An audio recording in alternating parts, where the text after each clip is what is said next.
and you're listening to AM Ocala Live, 96.3 FM, 1370 AM The Source. Good morning, everybody.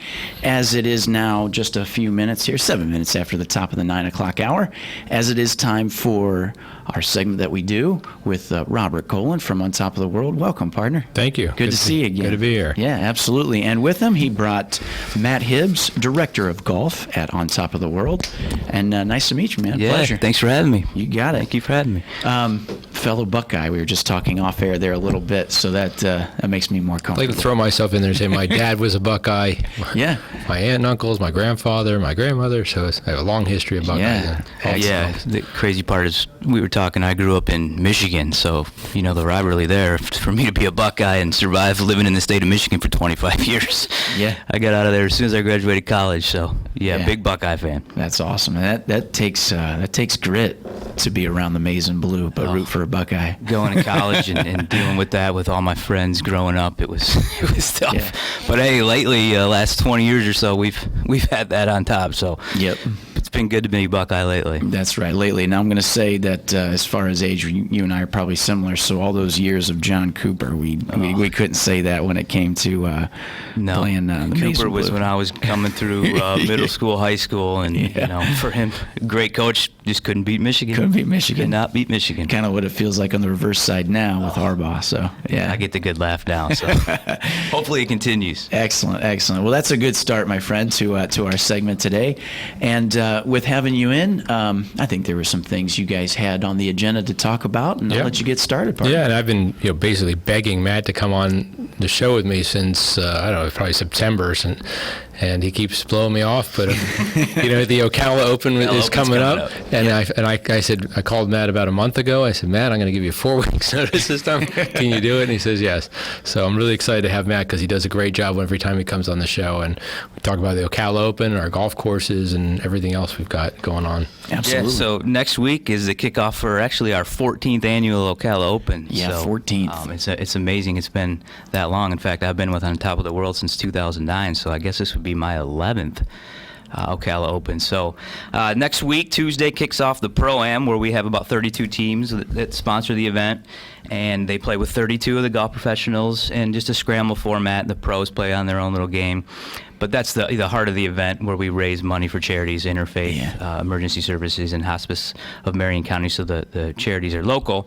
And since inception, we've raised over $663,000 for the two charities. So, wow, well over like I said, it's a big event, staple event for the community. And then followed by Wednesday through Friday is the actual Ocala Open, where we get about 140 professional golfers, up-and-coming professional golfers, looking to take the next step in their career. And we've had a lot of good ones come through. Ted Potter is a local guy who's actually playing currently on the PGA Tour. Yeah, he had doing well. He had a good week prior to this last one. Now, mind you, he played good golf there last week. He just had one hole that took him down that par 3.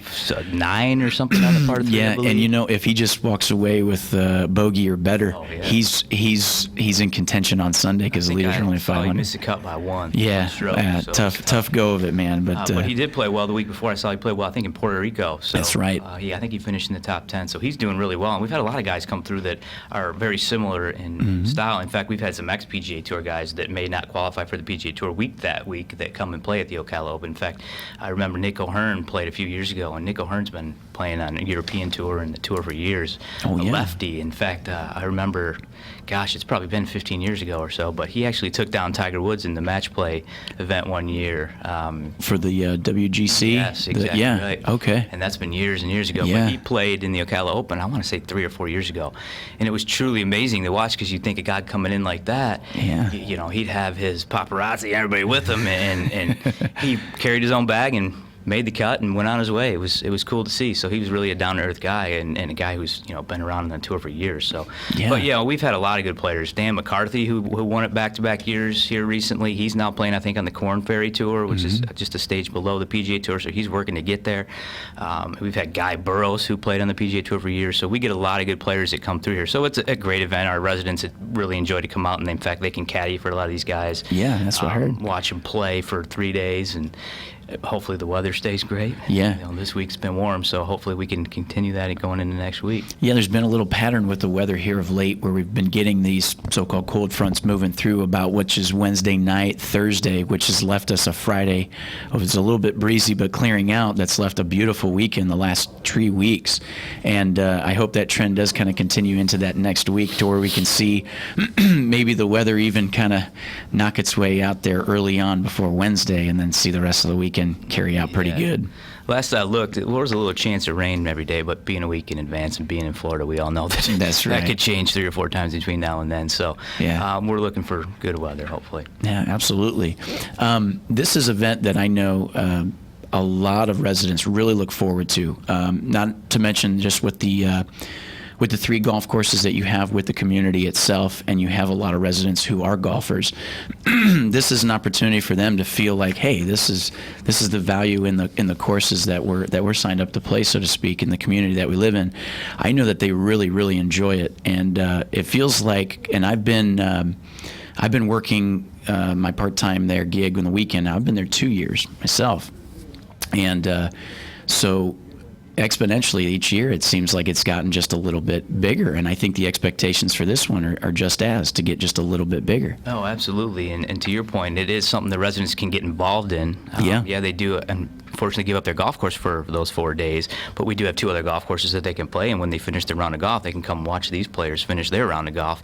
And watching these guys, they're so good, it kind of gives you that feeling like, man, I can do that. Yeah, right. And then you get out there and you hit a couple good shots, a couple bad ones. Reality comes in, but these guys are just so good. And even at the level that they are, they're not quite to the tour level, but when you watch them play, you couldn't tell. I mean, it's so close. Just a stroke here, a stroke there that makes such a difference. Like we were talking about Ted, unfortunately missing the cut by just a stroke. That is just so critical in this game. Yeah. But yeah, with the residents, they can partake and they caddy for some of these guys, and the players all have to walk, but they can take their carts and caddy for them. So they'll caddy for 2 players in a group of 4 or 2, and the players really enjoy the help, and it's something the residents can be proud of to have this event. We've even had some of the players stay at the resident's house while they're there because they're sleeping in their car, they're staying in a hotel that maybe they can't afford to do. But we've had a lot of players that have played here for some of them have played as long as I've been working here. Yeah. And they do build those relationships with the residents to where they end up just staying at their house for those 3 or 4 days. Yeah. And for a lot of these guys, that's huge because they're trying to make it to the next step. So they're really going week to week to see whether or not they're going to be able to play in the next week's event. And for them to have some room and board to that extent, it's a big deal for them. So Is this its own kind of organized tour in a sense that has Ocala as a stop? Right. So it's called the Florida Professional Golf Tour. So the director of that is named Rick Hendershot. He's been running that tour for as long as I've been with On Top of the World, and I think quite a years prior too. So yeah, he's been around for years and years and years, and he's also has a good relationship with a lot of these guys. That's why we get such a good turnout from year to year. It's a tour that's been around for a while, so it's got a good reputation. Yeah. So, yeah, he actually runs the Ocala Open itself. We run the Pro-Am, and we host the Ocala Open, but he is the kind of tournament chairman for this event. Okay, gotcha. Yeah, that was one of the questions that was asked me last year, and I was like, yeah, how is it? It's not just something that they put on, but it's very well organized, and it's something that's been, like I said, organized and done well for years. It's well now. organized, and then Matt's out there raising money for this event by getting in touch with all kinds of sponsors locally and raising the kind of money that we have to raise for it. So I almost become sort of an annoyance to these guys because I'm beating them down every day. Please. But like I said, we've raised over $663,000 since inception, so it is a great event to have. Yeah. Now, how long? When we know it's every year around this time, but when do you start? Working on getting all that stuff going as far as with your Pro-Am and sponsors and stuff? The week after, we take a little bit of a breather, but in reality, then I start working with our marketing team to get next year's promotional pieces ready. So really, it's a year-round process, and then we start shipping these brochures out to our vendors and giving them a heads up, hey, save the date, here's where we're going, and make sure you budget us in for next year because it's a big process. So, it's a year-round thing that we put a lot of work into. In fact, we also have the residents that volunteer every year. So, we get in touch with them the year before, and a lot of them build such good relationships with these players that they're in for next year as soon as that first year or the last year ends. So, it's a year-round process, and it's a lot of people put a lot of effort into it. So we appreciate everything that everyone does, for sure. And I think sometimes that goes unnoticed, with a lot of community event planners that I have come in and talk about the expectations of what's coming up with their event at the time it is. We as the public maybe only hear about it a few weeks before it's coming out again. But what a lot of people do behind the scenes and what you guys have done, like you said, this is a lot of work that goes into this that end up doing a lot for the community, and then at the same time a lot of people enjoy. So with that being said, good on you guys for that, because I know, and that's why I asked that, because I know it does take a lot of effort, and like you said, for almost a year just to put something like that together, that's a lot of hard work. Yeah, and the good thing is a lot of our team at On Top of the World is great, and it kind of runs seamless because they've been there year and year and year, so we all kind of have a handle on what to do from year to year. So even when we get a new employee that we need to train, in a sense, the background that everybody has and the business really makes it a very easy process for us. So it's something we enjoy doing, and it's something that's great for the community and great for the residents, so something we're also very proud of. So thank you. We still have a VIP area for... Yeah, we do. So on the 18th green, we have what we call our VIP tent. Yeah. So we sell tickets for that, which part of the proceeds also go to the two charities. And it's very reasonable, $25 per ticket. You sit there on the 18th green, you watch these players play, you get an appetizer, lunch, and also 2 drinks to go with it.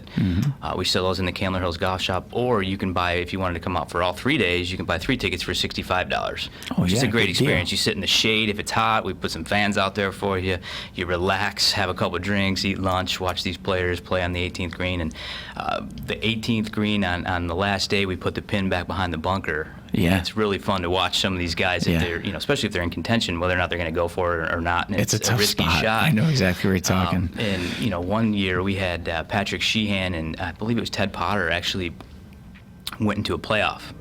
And because we had the VIP tent set on the 18th green, we had them play 18. And they literally played that hole 7 times before they became the champion. Yeah. And Ted finally won. But that was quite an experience, watching him throw darts into that green, making birdie, and then the next guy rolls it in for birdie, and then let's go do it again. So, it's a fun hole to watch, too. So not only is it great to sit there, but it's a good hole that a lot of birdies are made on, so it's fun to watch. Absolutely. That'll be next Friday, right? Yeah, next Friday. That'll be the final day of the tournament. Final day, and he cuts it down to a third of the field. So generally, there's about 50 to 60 players competing on that last day, with probably a good 15 to 20 that have a realistic chance of winning. So you never know what's going to happen. So coming down to the 18th green, generally it's nerve-wracking for not only the players but the player or the residents and spectators watching to see who's going to come out on top this year. So yeah, absolutely. And with that, we and I thought I mentioned this too, is with the golf course there, Candler Hills. That's one of the 3, and you guys just recently, before the new year, opened up, which was the redone links course that you have there within Oto, that I heard is getting great reviews and the golfers just love. Wow. It's been awesome. We actually closed it in beginning of April in 2019. Reopened November 1st, right, so it was a good 6-7 month process where we renovated the greens, we added some tees, irrigation. And honestly, it was my favorite layout before. Yeah. Now, oh my gosh, it's amazing to go out and play. I've played it a lot since it's opened. So, and the residents, to your point, have nothing but great feedback. With the combination of the greens and the irrigation, it really makes everything that much better. And once we get into the growing season in the summer, we'll really see a difference, especially with the irrigation. The efficiency of that will really take over. So it's been we added what we call scoring tees. So we worked with a golf course architect. Her name is Jan Beljan. She's worked with Tom Fazio for like 20 plus years. Oh, wow. So extensive background. She helped us put in what we call our scoring tees. So they're a little bit shorter, which is great for a senior community. Keeps longevity of the golf game going, so they can come out and play those shorter tees and really enjoy the round of golf.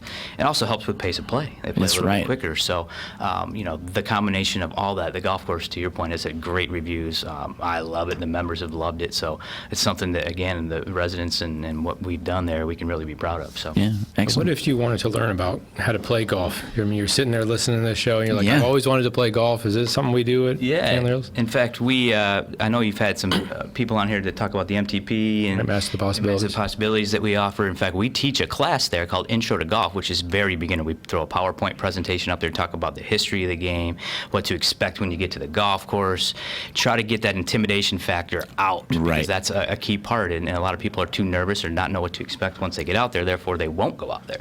So we try to combat that with this class, and then we take it a step further and we do what we call Get Golf Ready, where it's $99 for 5 sessions, 1-hour sessions, and we have about 16 students, 2 instructors per, and we start from scratch. Yeah. Start with putting, go to chipping, pitching, all the way up to the full swing, and then we actually take them onto the golf course in the last session to, again, show them what to expect once they get out there, so that intimidation is gone. You don't even have to be a resident on top of the world to do that, right? No, we do it at Candler Hills, which Yeah. again is open to the public. So, Right. we teach the MTP class about 4 to 5 times a year, followed up by the Get Golf Ready. We do probably 8 to 10 times a year. In fact, we're getting ready to finish one up, and then we take it a step further. We offer a Get Golf Ready 2 that advances it a little bit more, gives you a little bit more one-on-one to keep you consistently playing and learning the game of golf. So, yeah, we do a lot to get people involved, and we have such a large community, and a lot of people, once they retire, are looking for things to do, and getting golf and getting exercise at the same time is a huge factor in why they may play the game. So, we've had a lot of people come up through there. And so how do you find out about the class? You go to masterthepossibilities.org, I think. Yeah, and we send out a lot of email blasts with registration forms in our database. So, and then you can go to the Candler Hills. Can you find that on the website about the? And the CandlerHillsGolfClub.com, we put flyers on there. So yeah, there's a lot of different ways. But if you're looking to get involved, absolutely, go to our website. It's going to be your best bet, and you'll see when we offer these MTP classes and also the Get Golf Ready courses. Yeah. In fact, excellent. I believe offhand, I think we're starting one towards the end of March 28th maybe would be our next. So if you're interested, go to the website for sure. Yep. MasterThePossibilities.com, and then CandlerHillsGolfCourse.com. Yep. Excellent. Also talking, get back on the Ocala Open a little bit, we've got a website there, so if you're looking to sponsor, I know it's about a week before, but we're certainly not going to turn anyone down. OcalaOpen.com gives you all different levels of our sponsorship, anywhere from $250, we take all the way up to $25,000, and anywhere in between.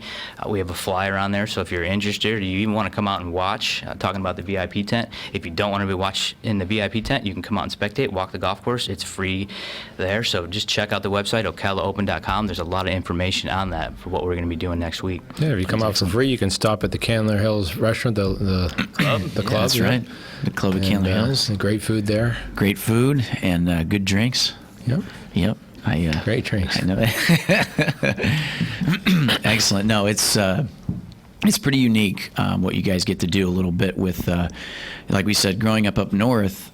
Florida is year-round down here, and that's special in itself. And then when you look at the On Top of the World community and just how involved they are with the 3 courses and everything, this is a great event that's kind of like spotlighting Ocala again. As much as we've talked about, Robert, with the community of Ocala in itself and how it's growing and things happening and community events here and there, this is just another one of those really cool items that comes up that we can expect, like we have every year, to come up and tell more people about it, get the sponsors involved, and how it comes back to help the community. It's good stuff. And to your point, growing up north, you have about a 6th to 7th month golf season if you're lucky. Down here it's year round, and this time of year it's even better because you step outside today, it's March 3rd or 4th, and it's 80 degrees out. Yeah. And, up north they're bundled up shoveling snow. So partly the reason why I got out of Michigan and moved down here to Florida is that weather in that 12-month season as opposed to the 6 or 7 months. So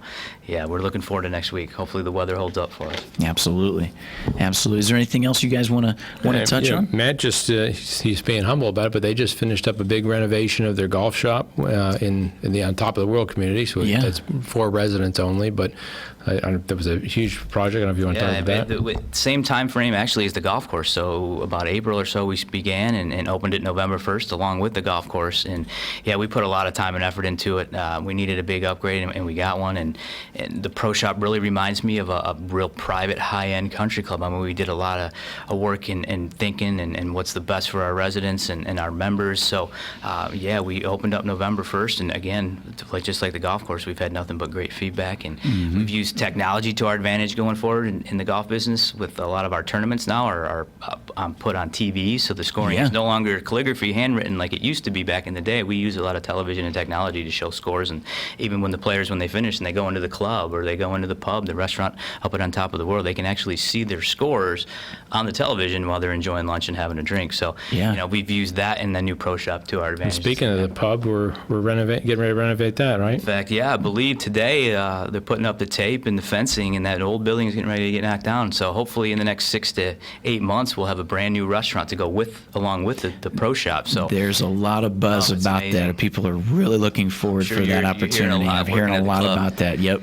Yeah, and we're looking forward to it. We not only will it be a bigger facility for the residents, but when we finish up a golf tournament, they can all go in there and enjoy again a drink, and there's going to be a nice patio area for them to sit outside when the weather's nice. So it's going to be a beautiful renovation. We're looking forward to that along with the new pro shop. It's go hand in hand. It's something, again, the residents should definitely be proud of. Yeah, excellent. And if somebody wanted to participate in the Ocala Opens, the Pro-Am, what would they have to do that? So you go to the OcalaOpen.com, the website. You can see our flyer. Once you pick out a level of sponsorship, even if you just wanted to play in the Pro-Am, we do have room for maybe 1 or 2 more teams. My email address is on there, so you would email me and we'd get you involved. But just really go to OcalaOpen.com and you'll get all the information that you would need. Excellent. Well, we're coming up to the bottom of the 9 o'clock hour here, and it always goes quick when you're talking about a subject that that's close to my heart. My 2 passions in life, partner. I'm a flight instructor here at the Ocala Airport, and that's my 1, and my 2nd is golf, and that's why I'm. You need to get out on the course we need to get you out there. Yeah, absolutely. It's been a little bit since I've played too. I think I was able to get out there about a month ago, and man, I was swinging it good too, and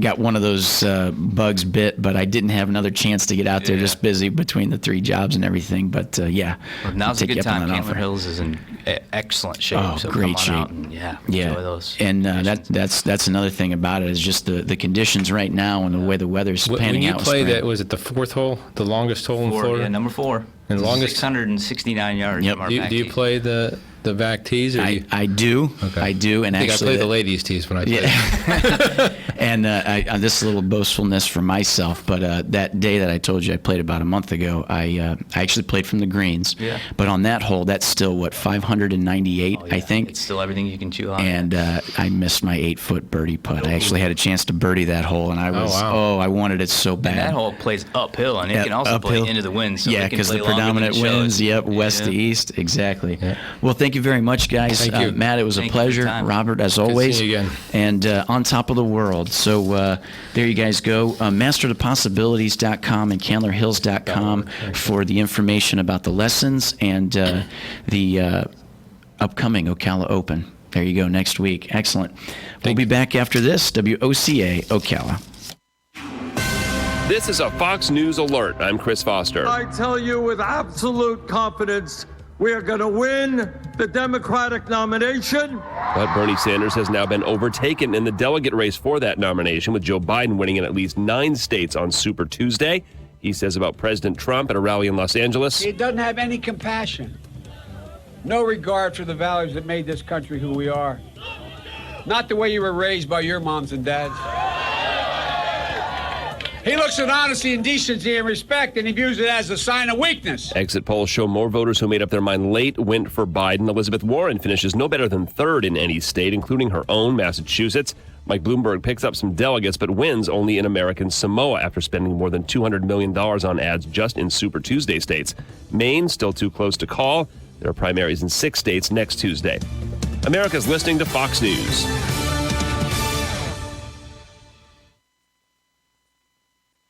A Fox News Town Hall with President Trump. Our job is to put America first. Moderated by Brett Baer and Martha McCallum in one of America's crucial battleground states. The president takes questions on the big issues, the Democratic field, and plans if re-elected. We want to rebuild our country, and that's exactly